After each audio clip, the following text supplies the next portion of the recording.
وہ کہتے ہیں کہ جی کے پاس نظام کیا ہے، آپ اس ملک میں اس گندگی کو کیسے صاف کریں گے؟ حضور کے دین کا سورج طلوع ہونے والا ہے۔ ہمیں اس سے غرض نہیں کہ ہم سے کوئی راضی ہے یا ناراض، ہمیں اتنا معلوم ہے کہ میرے ہاتھ میں تھا جب تک میرے مصطفیٰ کا دامن، میرے پاؤں چومتی تھی یہی گردش زمانہ۔ معیشت اور معیشت کا رونا رونے والوں، یہ عشق کا میدان ہے، یہ بھوکا لڑا جاتا ہے، یہ فاقہ کشی سے بھی لڑا جاتا ہے، اور کیسر و کسرا کے محلات پہ اسلام کا جھنڈا گاڑ کر بھی لڑا جاتا ہے۔ یہ عشق کا میدان ہے۔ وہ کوئی اور ہوں گے جنہیں سہولیات چاہیے ہوں گی، وہ کوئی اور ہوں گے جنہیں ملک کے اندر عیاشی اور بدماشی کا سامان چاہیے ہوگا۔ ہمیں یہ سامان نہیں چاہیے، ہم بھوکے رہ لیں گے، بھوکا رہنا ہمیں آتا ہے۔ ہم ان کی اولادیں ہیں جنہوں نے گٹلیاں چوس کر جناب بدر میں جا کر لڑا، جنہوں نے روزے رکھ کر بدر میں جا کر لڑا، جنہوں نے خندق میں اندھیری طوفان کے سامنے لڑا۔ ہم وہ نہیں جو موسم کی سختیاں دیکھ کر اپنا موقف اور اپنے راستے بدل دیتے ہیں۔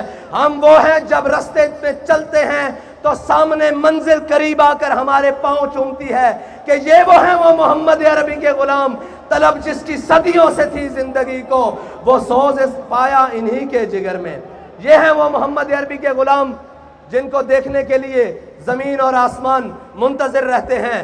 وہ کسی وقت میں نکلے، وہ کسی حال میں نکلے، وہ کسی بلے والے کے خلاف نکلے، وہ کسی لومڑ والے کے خلاف نکلے، وہ کسی تیر والے کے خلاف نکلے، انہیں اس بات کا کوئی خطرہ اور کوئی غم نہیں ہوتا کہ اوپر کون بیٹھا ہے۔ وہ یہ دیکھتے ہیں کہ ہمارے قائد نے ہمیں سبق کیا پڑھایا ہے۔ سبق یہ پڑھایا ہے کہ اسلام اپنی پاور رکھتا ہے، اسلام اپنی پاور رکھتا ہے۔ اس کا مطلب کیا ہے کہ امریکہ افغانستان سے بھاگے تو اسلام اپنی پاور رکھتا ہے۔ سارے ظلم و تشدد کے بعد سارے جناب ظالم آ کر گھٹنوں میں بیٹھ جائیں اور وزیر آباد میں کہیں کہ ایک مرتبہ معافی دے دیں، ایک مرتبہ ہمیں چھوڑ دیں۔ ملک کے اندر آپ آزادی سے سیاست کر سکتے ہیں، ملک کے اندر آزادی سے گھوم لیتے ہیں۔ ہم نے کہا ہمیں یہ آزادی تم بھیک میں نہیں دو، تم روکو جتنا رستہ روک سکتے ہو، ہم تمہارے گھروں سے جا کر اپنا حق چھین لیں گے۔ لبیک یا رسول اللہ لبیک، لبیک لبیک یا رسول اللہ لبیک، لبیک لبیک یا رسول اللہ لبیک، لبیک لبیک یا رسول اللہ لبیک، لبیک لبیک یا رسول اللہ لبیک، لبیک لبیک یا رسول اللہ لبیک، لبیک لبیک یا رسول اللہ لبیک۔ وہ کہتے ہیں کہ جی آپ کے پاس نظام کیا ہے، وسائل کیا ہیں کہ آپ اس ملک میں اس گندگی کو کیسے صاف کریں گے؟ میں نے کہا ادھر آؤ، تمہیں دھوبی گھاٹ کا منظر دکھاتا ہوں، اور جہاں ریاستی محکموں کی مشینریاں ناکام ہوتی ہیں، لبیک والوں کا عشق وہاں سے شروع ہوتا ہے۔ وہ کہہ رہے ہیں جی ایسے تو ممکن نہیں ہے، یہ تو نہ ہو پائے گا۔ میں نے کہا تمہیں عشق والے کر کے دکھائیں گے، اس لیے کہ عقل کو تنقید سے فرصت نہیں۔ عقل والے جو ہیں وہ صبح شام یہی لگے ہوئے ہیں جی ان کو مولویوں کو کیا پتا ہو، ان کو جناب کیا پتا ہو کہ یہ کیسے ہوتا ہے۔ میں یہ پوچھتا ہوں، دائیں بائیں بھی لوگ دیکھ رہے ہوں گے، اور جناب میڈیا کی آنکھیں بھی کہیں چوری چھپے تو ہمیں دیکھ ہی رہی ہوں گی، ان سے پوچھتا ہوں میں کبھی ایسا منظر بھی دیکھا ہے؟ اگر نہیں دیکھا تو اس سے اچھے منظر تمہیں ہم حکومت میں دکھائیں گے، تمہیں ہم معیشت میں دکھائیں گے، صرف باتوں سے نہیں، کیونکہ نہ میرے یہاں آنے پر ملک، قوم اور کسی بھی چیز کا خرچہ ہوا ہے، نہ ہمارے قائدین کے یہاں تک پہنچنے میں ملک قوم کی کوئی چیز صرف ہوئی ہے۔ جب ہم ملک کے اوپر بوجھ نہیں ہے تو قوم کے اوپر سب سے بڑا بوجھ تو یہ بیٹھے ہوئے بدماش اور عیاش اور قماش ہیں جنہوں نے ملک کو لوٹ کر کھا لیا ہے، قوم کا خون پسینہ چوس لیا ہے، اور جناب اس سے 2 ٹائم کا کھانا چھین لیا ہے۔ اس لیے کہ ہمیں پرواہ اس لیے نہیں ہے، نہ ہم اقتدار کے بھوکے ہیں، نہ ہم پروٹوکول کے بھوکے ہیں، نہ ہمارے قائد نے ہمیں یہ سبق پڑھایا ہے اور نہ ہمارے کارکن کو کسی عہدے کی لالچ ہے۔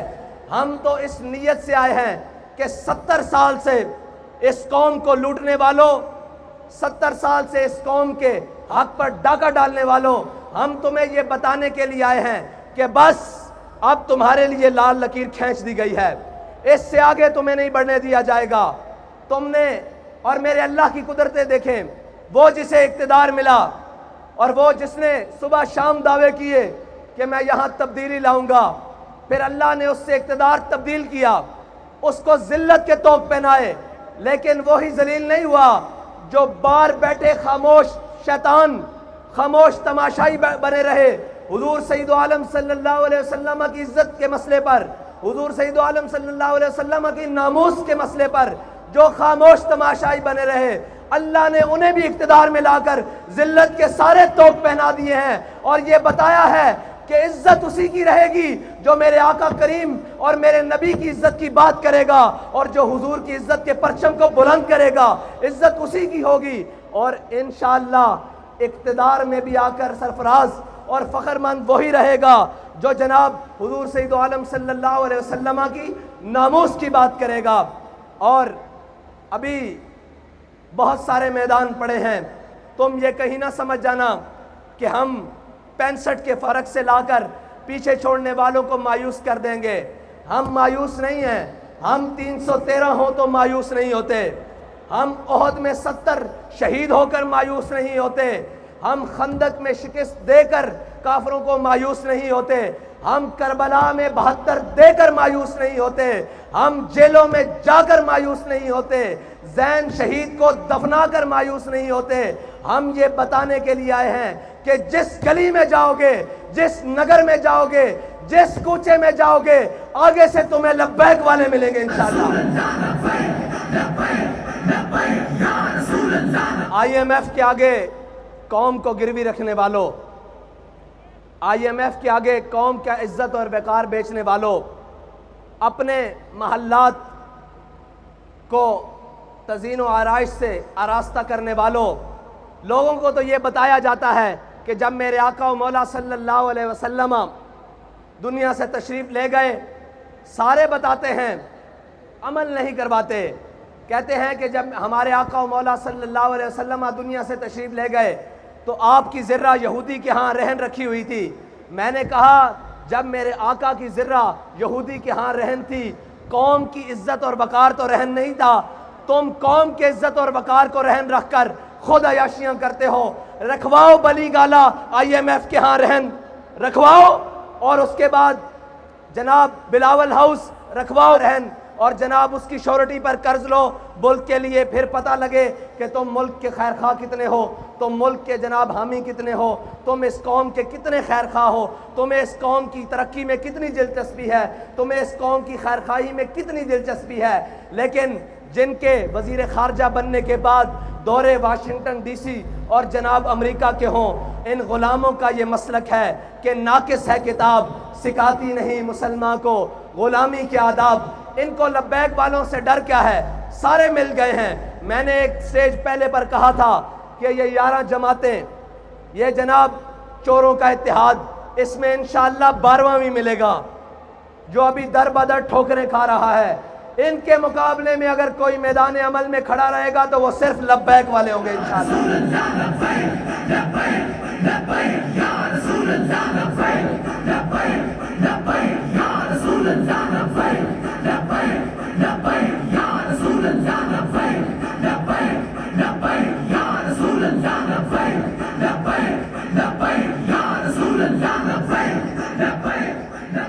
اب تو سمجھ آ جانی چاہیے کہ لبیک والے اس ملک سے گندے نظام کو کیسے صاف کریں گے، اس لیے کہ ہمارے قائد نے ہمیں بتایا ہے کہ تم نے اس گندے نظام میں ہاتھ نہیں دھونے، پاؤں نہیں دھونے، اور اس گندے نظام کے اندر اترنا نہیں، بلکہ اس گندے نظام سے اس گند کو صاف کرنا ہے۔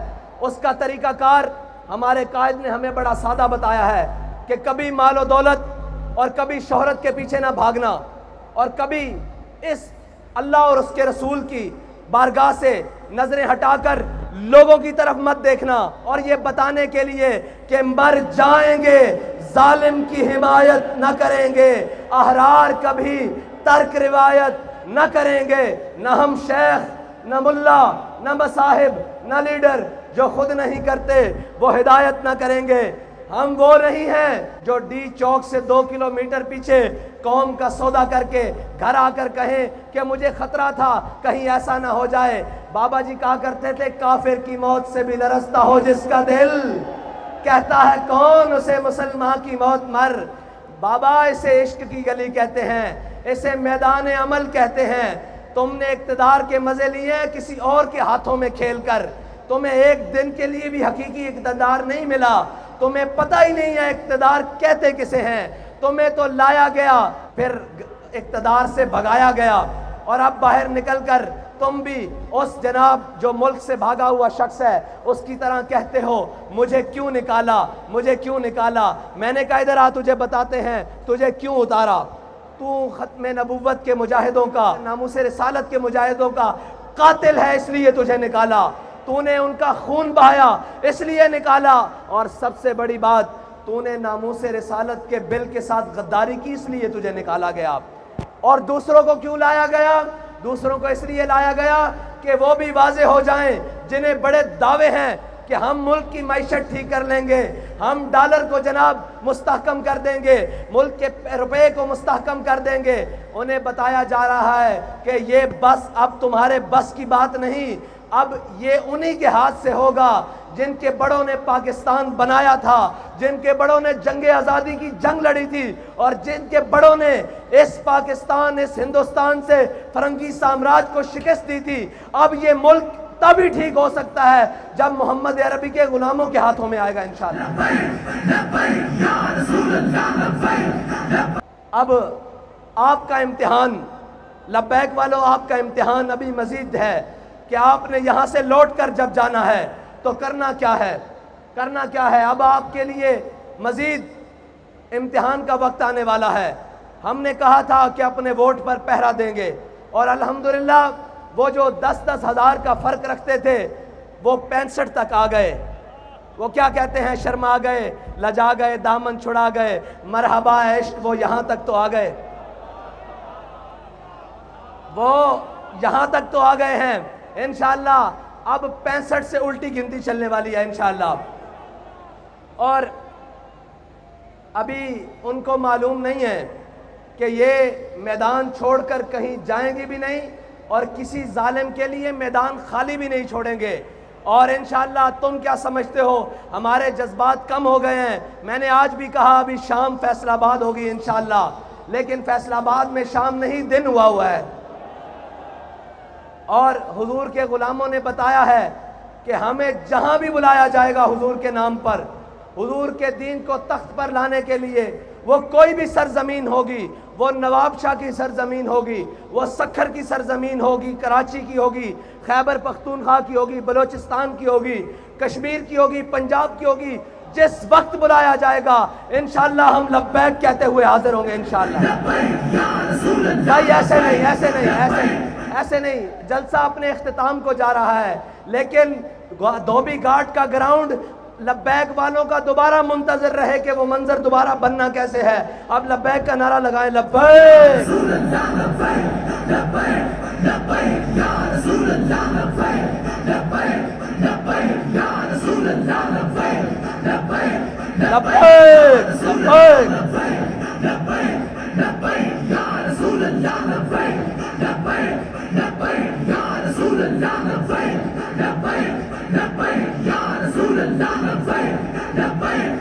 آج دیکھنے والوں دیکھو محدث اعظم کا فیضان کیسے چمک رہا ہے، اور جھلیو اے بھی کوئی روکن والی شے وے،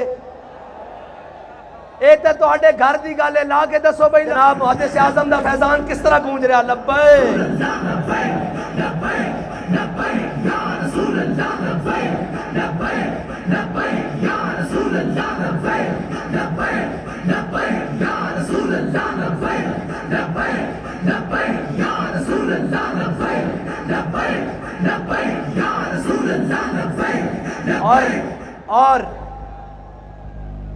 اب بیلٹ بکس کی باری ہے. جس طرح آپ نے یہ میدان بھرا ہے اس طرح بیلٹ بکس بھی بھرنا ہے انشاءاللہ. اور ان کے ڈبے تھوڑے پڑ جائیں, ہمارے انشاءاللہ ووٹ زیادہ ہوں, اور ان کی جھولیوں میں ڈال دیں. جب بھر جائے نا ووٹ تو انہیں کہنا گنتی کر لینا, یہ تمہاری جھولیوں میں پھینکی جا رہے ہیں, تمہارے ڈبے ختم ہو گئے انشاءاللہ. اور صرف ووٹ ڈال کر گھر جا کے سو نہیں جانا, اسی پولنگ سٹیشن پر کھڑے ہو کر پیرا بھی دینا ہے. جیسے پیرا وزیر آباد میں جا کر دیا, جیسے پیرا فیض آباد میں جا کر دیا, اور بتانا ہے کہ خبردار ہمارے بیلٹ بکس کی طرف میلی آنکھ کرنے والوں, تمہاری آنکھ نکال دیں گے, یہ ہمارا حق ہے. اب انشاءاللہ لبیک والے اپنی ٹھوکر سے پارلیمنٹ کا دروازہ کھولیں گے انشاءاللہ. اور وہ وقت دور نہیں جب ساری دھرتی انشاءاللہ لبیک کے نعروں سے گونجے گی انشاءاللہ. اب حضور کے دین کا سورج طلوع ہونے والا ہے. اب کسی ظالم کا ظلم, کسی جابر کا جبر انشاءاللہ حضور کے دین کے راستے کو روک نہیں سکتا, اور حضور کے دین کو روک نہیں سکتا. نکل کر زہرا سے جس نے روما کی سلطنت کو الٹ دیا تھا, سنا ہے قدسیوں سے میں نے کہ وہ شیر پھر ہوشیار ہوگا. انشاءاللہ اللہ تعالیٰ مجھے اور آپ کو اسی طرح تحریک لبیک کے ساتھ مل کر حضور کے دین کو تخت پر لانے کا جذبہ عطا فرمائے. اور آپ نے انشاءاللہ جا کر محنت مزید کر دینی ہے, اور آپ کے امتحان کا وقت ہوا جاتا ہے. میں انشاءاللہ اسی طرح ایک دن آپ کے ساتھ گفتگو کروں گا جس دن انشاءاللہ لبیک والے پارلیمنٹ کے اندر ہوں گے اور حضور کا دین تخت پر آ چکا ہوگا انشاءاللہ. وآخر دعوانا الحمدللہ رب العالمین.